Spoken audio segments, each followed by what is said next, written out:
بسم الله الرحمن الرحيم واعتصموا بحبل الله جميعا ولا تفرقوا صدق الله العظيم বাংলাদেশ যুব অধিকার পরিষদের পঞ্চম প্রতিষ্ঠা বার্ষিকী অনুষ্ঠানের বন্ধু সভাপতি রাজপথের লড়াকু যোদ্ধা জনাব মঞ্জুর মুর্শেদ মামুন ভাই, উপস্থিত আছেন বাংলাদেশ গণ অধিকার পরিষদের সংগ্রামী মহাসচিব জনাব রাশেদ খান সহ বাংলাদেশের প্রতিনিধিত্বশীল যুব সংগঠনের কেন্দ্রীয় নেতৃবৃন্দ এবং যুব অধিকার পরিষদ ও বিভিন্ন সংগঠনের সর্বস্তরের দায়িত্বশীল কর্মীবৃন্দ ও সমাবেশী।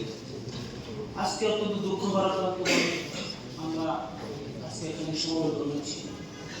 আজকে তিনি আমাদের জন্য গর্বী থাকার কথা। আজকে তিনি হাসপাতালে মৃত্যুর প্রহর হচ্ছেন, জীবন মৃত্যুর সন্ধিক্ষণ অবস্থান করছেন।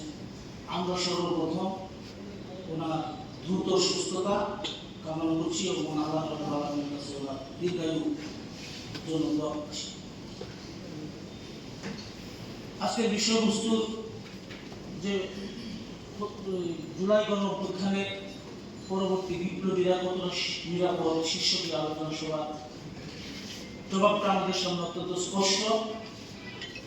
বাংলাদেশ যে নতুন বাংলাদেশ আমরা আশা করেছিলাম ৩৬ জুলাইয়ের পর, আমরা দৃশ্যত কার্যকরভাবে সেই বাংলাদেশকে সিটিভাগও এখন পর্যন্ত আমরা পাই এবং আমরা যে পাবো সেই দিকেও আসলে কোনো দৃশ্যমান আশার আলো এখন দেখতে পাচ্ছি না।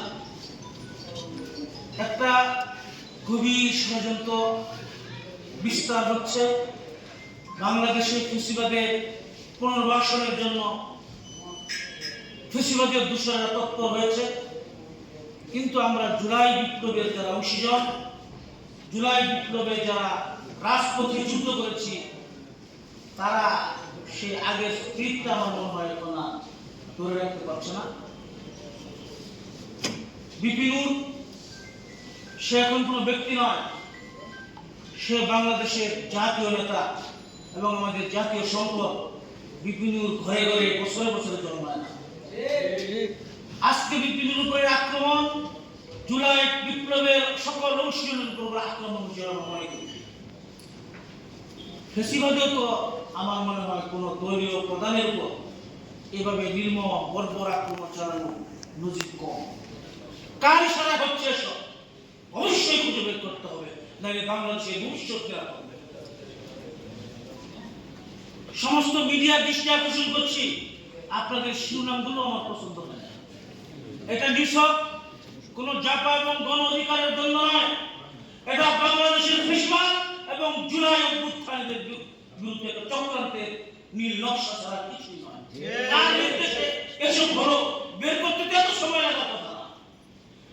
যে পুলিশ কনস্টেবলের কথা আসছে, সেই পুলিশ কনস্টেবলের পরিচয় বের করতে তাদের 12-14 ঘন্টা লাগছে। এটা 10 মিনিটের মামলা। তাহলে বোঝা গেল একটা গভীর চক্রান্ত বাংলাদেশের আকাশে কালো মেঘ হয়ে জ্বলছে। এর বিরুদ্ধে আমাদেরকে সম্মিলিত প্রতিরোধ করে তুলতে হবে এবং অবশ্যই এই ব্যাপারে সবাইকে জিরো টলারেন্স নীতি গ্রহণ করতে হবে। বাংলাদেশের জুলাইয়ের পক্ষের সকল শক্তিকে শুধু নিন্দা এবং প্রতিবাদে সীমাবদ্ধ থাকতে হবে না, আঘাতের বিরুদ্ধে প্রতিবাদ করতে হবে। আজকে আমরা এই বিপ্লবীর উপর আক্রমণের শুধু তীব্র নিন্দা এবং প্রতিবাদ জানিয়ে যদি আমরা দায় সারা বক্তব্য দিয়ে চলে যাই, তাহলে ফ্যাসিবাদের শিক্ষা হবে না। ফ্যাসিবাদের সকল দূষণেরা তৎপর এবং প্রশাসনের সর্বত্র আজকে ফ্যাসিবাদের দাপট। এর বিরুদ্ধে আমার মনে হয় সর্বপ্রথম